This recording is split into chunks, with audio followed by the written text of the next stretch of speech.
The coffee cup slipped from Maya's fingers, shattering against the floor in perfect sync with her heart skipping a beat. Standing in the doorway of her bookstore was a man whose tired eyes somehow still managed to sparkle when they met hers, a little girl with wild curls clutching his hand. 2 years of carefully constructed walls suddenly felt paper-thin. If you've ever had your past and future collide in a single moment, stay with me for this story that might just change how you see love after loss.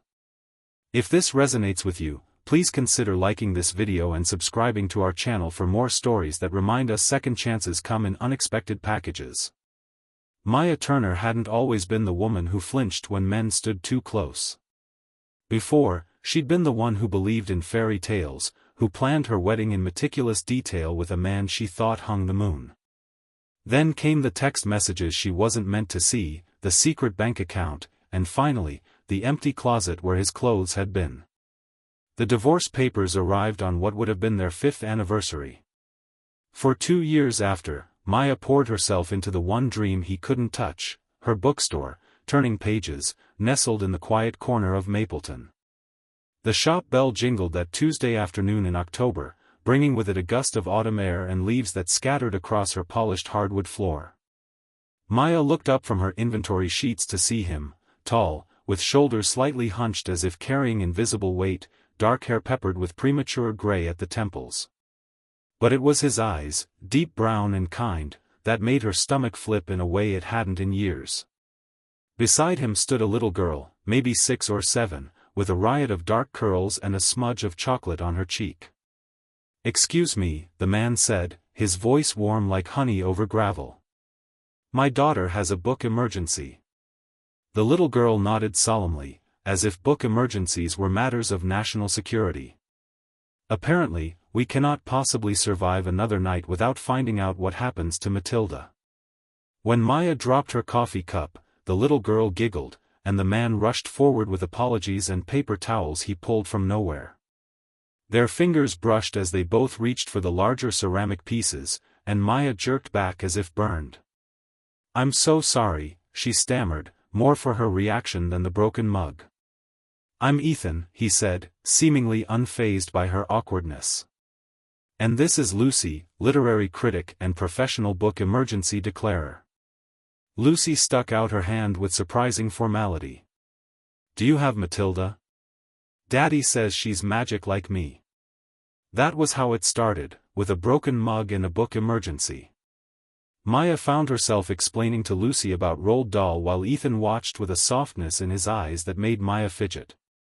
When they left, Maya expected never to see them again. But Lucy insisted on returning the next day to tell Maya what she thought of the book. Then again 2 days later for another recommendation. Ethan never pushed. He seemed content to hover at the edges of the children's section while Lucy and Maya bonded over stories. He was quiet in a way that didn't demand attention, but somehow Maya found her eyes drawn to him anyway, the careful way he listened to his daughter, how he carried a small notebook to jot down things she liked for future reference, the gentle reminder about saying please and thank you. 3 weeks in, Lucy knocked over a display while twirling to show Maya how she'd learned ballet. While they picked up scattered books, Lucy casually mentioned, "Mommy's in heaven. Daddy says she watches me from the stars now." Maya's hands froze on a paperback. Ethan appeared instantly beside his daughter, his face tight with concern. "Lucy, remember we talked about personal things?" "But Maya's our friend," Lucy protested, confusion clouding her features. That night, Maya stared at her ceiling, remembering the raw vulnerability in Ethan's face. Not betrayal like she'd experienced, but loss of another kind. Somehow, that felt important. A pattern developed. Lucy and Ethan visited the bookstore 3 times weekly. Maya found herself looking forward to Tuesdays, Thursdays, and Saturdays with an anticipation that both thrilled and terrified her. Her best friend Rachel noticed. "You actually smile now," she pointed out over wine one evening. "You know, your face doesn't crack if you do that regularly."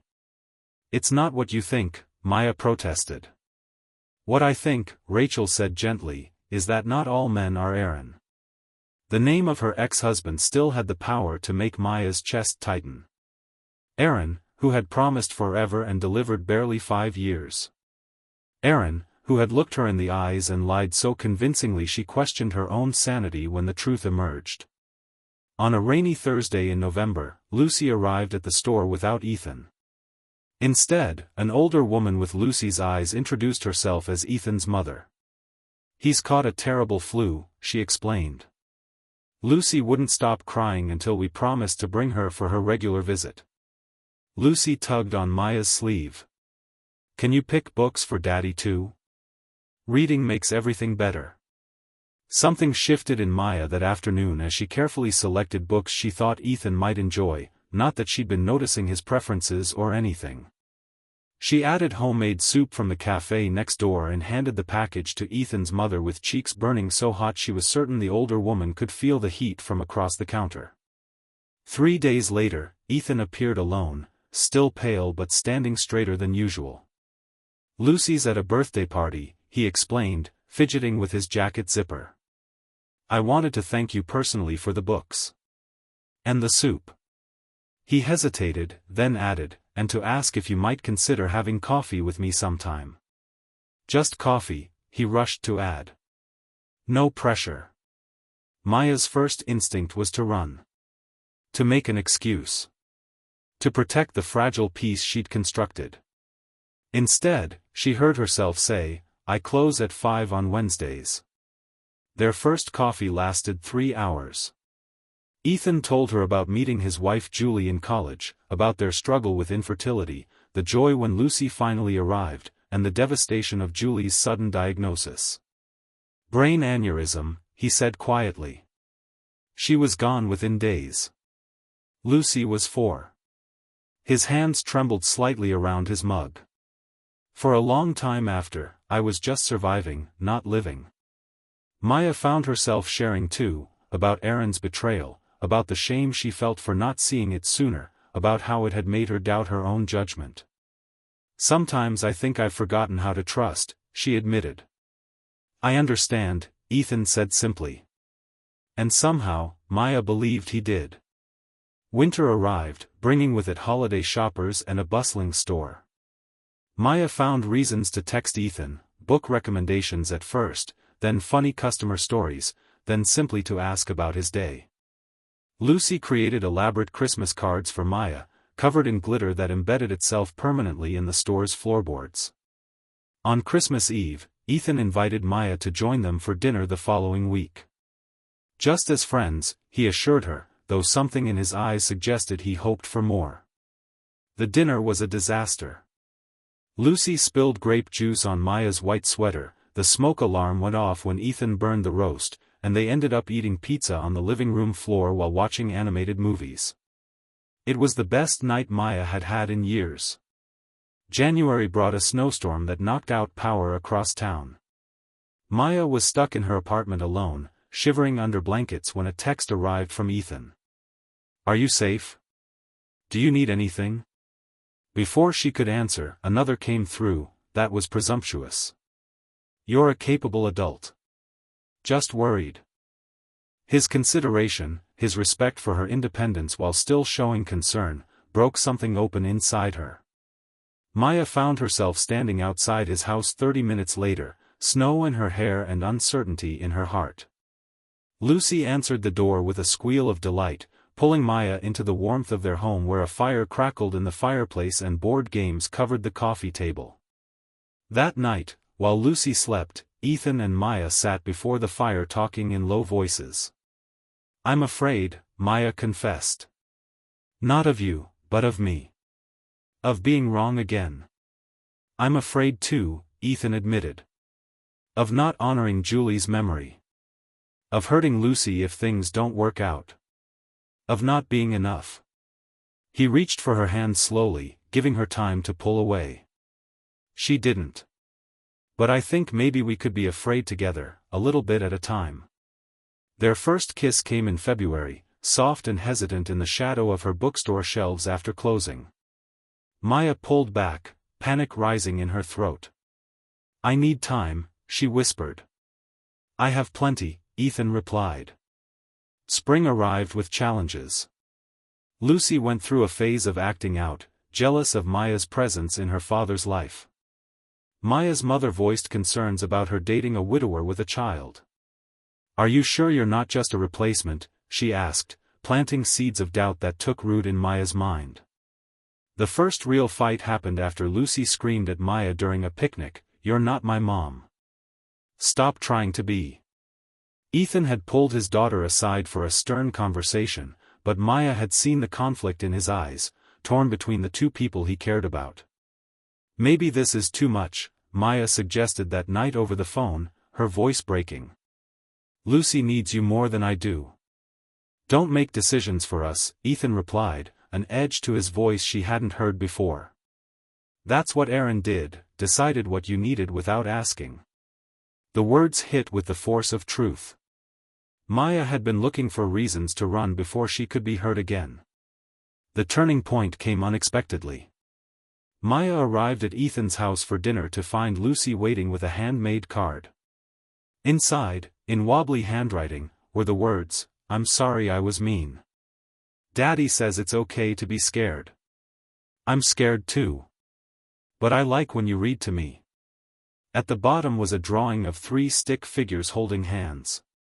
That night, after Lucy went to bed, Maya and Ethan talked honestly about expectations and boundaries, about the complexity of building something new from separate broken pieces. "I'll never try to replace Julie," Maya promised. "And I need you to understand that I'm still learning to trust again."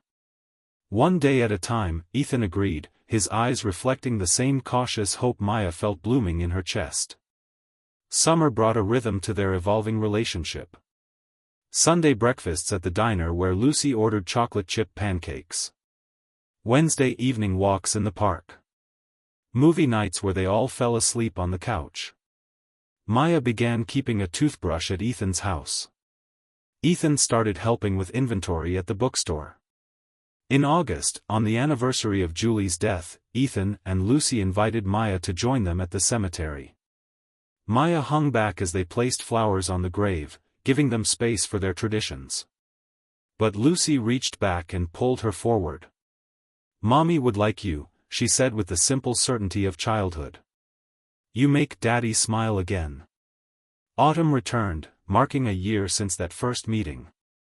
On a Tuesday afternoon, the bell above the bookstore door jingled. Maya looked up to see Ethan enter alone, carrying a wrapped package. "Where's Lucy?" Maya asked, coming around the counter. "With my mother," he said, his voice uncharacteristically nervous. "I wanted to give you this privately." Inside the package was a first edition of Pride and Prejudice, Maya's favorite book that she had mentioned once in passing. "Open it," Ethan urged. Between the pages was a bookmark with handwritten words, "To new chapters and second chances. Thank you for letting us into your story." "I'm not asking for forever today," Ethan said, taking her hands. "I'm just asking if you'll keep writing this story with us, page by page." Maya thought of the walls she'd built after Aaron, how they had seemed so necessary for survival. She thought of how Ethan had never tried to break them down, but had simply waited patiently at the gate until she was ready to open it herself. "Yes," she said simply. And for the first time in years, the word felt like freedom rather than fear. 2 years after her heart had been shattered, Maya found herself building something new, not a replacement for what was lost, but something different, something that honored the broken places while creating space for new growth.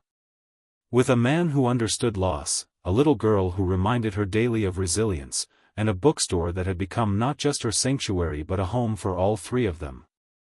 So if you're watching this and wondering if your story is over because of what you've lost, whether through betrayal, death, or any of life's cruel twists, remember Maya and Ethan. Remember that healing doesn't mean forgetting. That opening your heart again isn't betraying your pain. That sometimes, when you least expect it, someone walks through your door carrying exactly what you need, not a perfect ending, but the courage to begin again. If this story touched your heart, please like this video and subscribe to our channel for more reminders that even the most carefully guarded hearts can find their way back to love, one page turn at a time. Would you like me to explain or break down any aspect of this story?